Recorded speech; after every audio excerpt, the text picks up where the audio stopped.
This channel does not promote any violent, harmful, or illegal activities. All content provided by this channel is meant for an educational purpose only. 2026 যে বিধানসভা vote তার আগে বিরোধীদের challenge কল্যাণ বন্দ্যোপাধ্যায়ের 26 ভোটে 30 আসনও পাবে না কোনো রাজনৈতিক দল, থাকবেন না কোনো বিরোধী দলনেতা। 6 বিধানসভা আসনে উপনির্বাচনে বিরোধীরা শূন্য পাবে। ডানকুনির জনসভা থেকে হুঙ্কার তৃণমূল সাংসদের। বিজেপি সিপিএম বলে কিছু নেই, কোথাও কিছু নেই। দেখুন না, 6টা উপনির্বাচনের রেজাল্ট বেরোবে, দেখতে পাবেন কেউ কিছু নেই।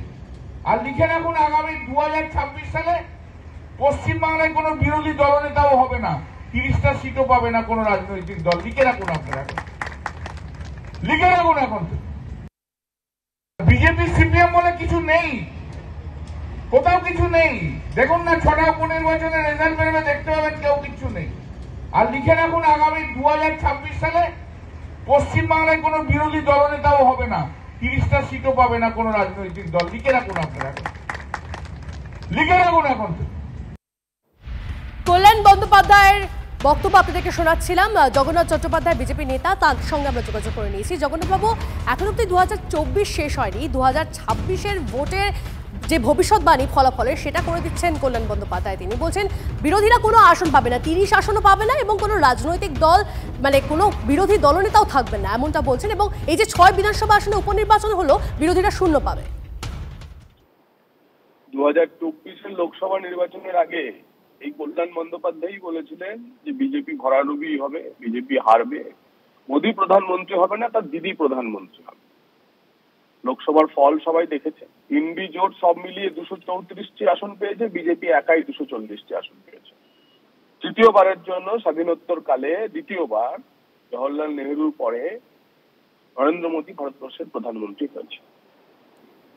26-এর গল্প এখন থেকে শোনাচ্ছেন, কিন্তু কল্যাণবাবু আগে জবাব দিন, 26 সালে তার দিদির নেতৃত্বে তিনি এই ইলেকশনে প্রচার করবেন, না ভাইপোর নেতৃত্বে ইলেকশনে প্রচার করবেন? তাদের নেতা কে হবে, তাদের দলাদলি কবে করবে, তাদের গৃহদাহ কিভাবে মিলবে? এইগুলো থেকে দৃষ্টি ঘোরাতেই আসলে কল্যাণবাবু এখন ত্রিশঙ্কু অবস্থা, শ্যাম এবং ফুল কোনটা রাখবেন বুঝে উঠতে পারছেন। এই কারণে সব আবল তাবল কথা। আর কল্যাণবাবু তো জানেন, একটা প্রশ্ন আমাদের কাছে যে কল্যাণবাবুর হাতে তখন বোতল ছিল কিনা যখন উনি এসব বলেছেন, কারণ উনি তো হাতে বোতল ছাড়া কথা বলেন না, পার্লামেন্টের ভেতরেও হাতে বোতল নিয়ে কথা বলেন। ওইটা একটু জানতে চাই, একবার আপনারা ক্যামেরা যদি দেখান, কল্যাণবাবু হাতে বোতল নিয়ে কথা বলেছেন। বেশ, অনেক ধন্যবাদ আমাদের সঙ্গে কথা বলার জন্য। কথা বলছিলাম বিজেপি নেতা জগন্নাথ চট্টোপাধ্যায়ের সঙ্গে। এবং কল্যাণ বন্দ্যোপাধ্যায় তিনি রীতিমতো চ্যালেঞ্জ করছেন বিরোধীদেরকে। তিনি ঠিক কি বলেছেন আরো একবার শুনুন। বিজেপি সিপিএম বলে কিছু নেই, কোথাও কিছু নেই। দেখুন না, 6টা উপনির্বাচনের রেজাল্ট বেরোবে, দেখতে পাবেন কেউ কিছু নেই। আর লিখে রাখুন, আগামী 2026 সালে পশ্চিমবাংলায় কোনো বিরোধী দলনেতাও হবে না, 30টা সিটও পাবে না কোনো রাজনৈতিক দল। লিখে রাখুন, আপনারা লিখে রাখুন। এখন এই মুহূর্তে প্রদেশ কংগ্রেস মুখপাত্র সৌম্য রয়, তার সঙ্গে আমরা যোগাযোগ করে নিয়েছি। সৌম্যবাবু, আপনি শুনলেন 26-এর ভোটে 30 আসনও পাবে না কোনো রাজনৈতিক দল, কোনো থাকবেন না বিরোধী দলনেতা, এমনটাও বলছেন এবং চ্যালেঞ্জ করছেন কল্যাণবাবু। দুর্নীতিগ্রস্ত, স্বজন পোষণ এবং সম্পূর্ণরূপে দুর্নীতিতে নিমজ্জিত একটা সরকার, বহুদা বিভক্ত, কালীঘাট আর ক্যামাক্সিটের মধ্যে লড়াই, সমস্ত জায়গায় গোষ্ঠীদ্বন্দ্বে দীর্ণ একটা সরকারের প্রতিনিধি হয়ে উনি একটু গা গরম করছেন আর কি, ওয়ার্ম আপ করছেন, বুস্ট আপ করছেন, নিজের কর্মীদের বোঝাচ্ছেন।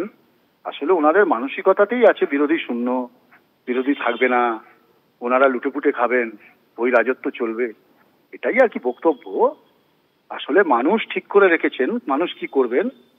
আর জিকরের ঘটনা এবং বিভিন্ন সাম্প্রতিক রাজ্যের ঘটনা, মানুষের দৈনন্দিন জীবনে রুটি রুজি রোজগার, বাসস্থান, মানুষের নিরাপত্তা, তৃণমূল নেতাদের নিরাপত্তা শুধু নয়, মানুষের নিরাপত্তা আজকে যেখানে এসে দাঁড়িয়েছে, তাতে ওই মানে ওয়ার্ম আপ করছেন আর কি, নিজেদের সবাইকে একটু ওয়ার্ম আপ করছেন, উজ্জীবিত করছেন, সেটাই আর কি। বেশ, অনেক ধন্যবাদ আমাদের সঙ্গে কথা বলার জন্য।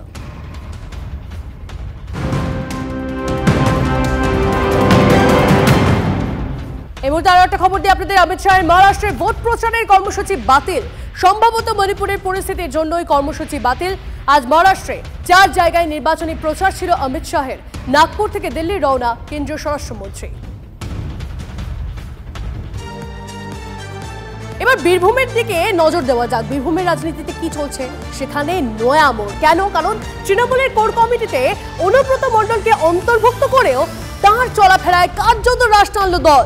জেলার কোনো এলাকায় যেতে হলে এখন থেকে সেখানকার নেতাকে জানিয়ে যেতে হবে অনুব্রতকে। কেষ্টকে নেতা মেনেও কাজল শেখের বার্তা একনায়কতন্ত্র চলবে না। এটা হয়তো আমাদের শুনতে ভুল হয়েছে, বা যিনি বলেছেন তিনি হয়তো ভুলবশত বলেছেন। কোর কমিটির আহ্বায়ক হিসাবে আমাদের বিকাশ রায়চৌধুরী মহাশয় আমাদের দলনেত্রী মমতা বন্দ্যোপাধ্যায়ের নির্দেশে তিনি ছিলেন, তিনি আছেন, তিনিই থাকবেন। প্রত্যেকটি কোর কমিটির মিটিংয়ে আমাদের অভিভাবক কেষ্টমণ্ডল থাকবেন, তাকেও ডাকা হবে, তিনিও আমাদেরকে পরামর্শ দেবেন। কোর কমিটি যে সিদ্ধান্ত নেবে সেই সিদ্ধান্তটাই চূড়ান্ত হবে। এককভাবে একনায়কতান্ত্রিকভাবে কোনো সিদ্ধান্তই কার্যকরী হবে না। অর্থাৎ বুঝতেই পারছেন বীরভূমের রাজনীতির সমীকরণটা যে প্রত্যেক মুহূর্তে দফায় দফায় বদলে যাচ্ছে, তারই ইতিমধ্যে কিন্তু রাজনৈতিক চাপানোতর শুরু হয়ে গেছে। কে কি বলছেন শোনাবো আপনাদের। ওটা কখন তারা একসঙ্গে আর কখন আলাদা এটা কোনো খবর নেই, চলতে থাকবে। কাজল জায়গা নেওয়ার চেষ্টা করছে, দাদা নাই বলে, তো এই গোতাগতি চলবে। কিন্তু বীরভূমের মানুষের কি লাভ? থাকে এদের কখন ভাব কখন আড়ি এরাই জানে। পয়সা একটু কম হলেই এদের আড়ি, আবার যখন টাকার সাপ্লাই শুরু হয়ে যায় তখন আবার ভাব হয়ে যায়। সুতরাং এগুলোকে আমরা সিরিয়াসলি নিচ্ছি না। আমাদের কাছে একটা রাজনৈতিক লড়াই মানে হচ্ছে কাজল শেখ, অনুব্রত মণ্ডল, দুজনের হাত থেকেই বীরভূমকে রক্ষা করে বীরভূমের মানুষের বীরভূমে ওটাকে পরিণত করার লড়াই, বীরভূমের মানুষের হাতে বীরভূমকে তুলে দেওয়ার লড়াই।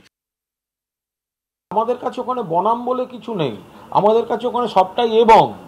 আমাদের কাছে হচ্ছে উনি এবং উনি এবং উনি সবাই যুক্ত হয়ে কাজ করছে। আমরা এবংয়ে চলেছি, ভোটের রেজাল্ট পেয়েছি, মিটে গেছে। সবাই একসঙ্গে মিলে কাজ করছেন, এ তো ভালো। এর মধ্যে আপনারা বলছেন এই তৃণমূলের কাছে চ্যালেঞ্জ অমুক তমুক, কিছুই না। একই পরিবারের সবাই একসঙ্গে বসে আলোচনা করছেন দলের স্বার্থে।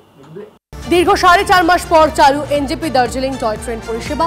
নিউ জলপাইগুড়ি থেকে ফের দার্জিলিংয়ে ছুটল টয় ট্রেন। শীত প্রায় ঘরের দোরগোড়ায়। যখন পর্যটকেরা পরিকল্পনা করছেন পাহাড়ে ঘুরতে যাবেন, তখন পর্যটকদের জন্য সুখবর নিয়ে এলো ভারতীয় রেল। শীতের শুরুতেই প্রায় 4.5 মাস পর ফের চালু হয়ে গেল টয় ট্রেন পরিষেবা।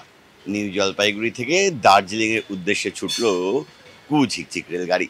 গত বর্ষার মরশুমে লাইনে একাধিক জায়গায় ক্ষয়ক্ষতির জেরে বন্ধ হয়ে গেছিল world heritage Darjeeling Himalayan railway অর্থাৎ toy train.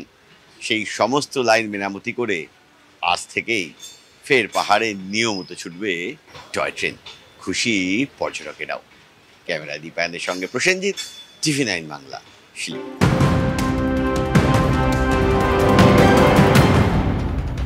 Howrah Maidan Esplanade রুটে বাড়ানো হলো মেট্রো। কাল থেকেই বাড়তি মেট্রো হাওড়া ময়দান এসপ্ল্যানেড রুটে। হাওড়া ময়দান থেকে এসপ্ল্যানেড পর্যন্ত মিলবে 82টি মেট্রো। অফিস টাইমে ভিড়ের চাপ সামলাতে সিদ্ধান্ত কর্তৃপক্ষের।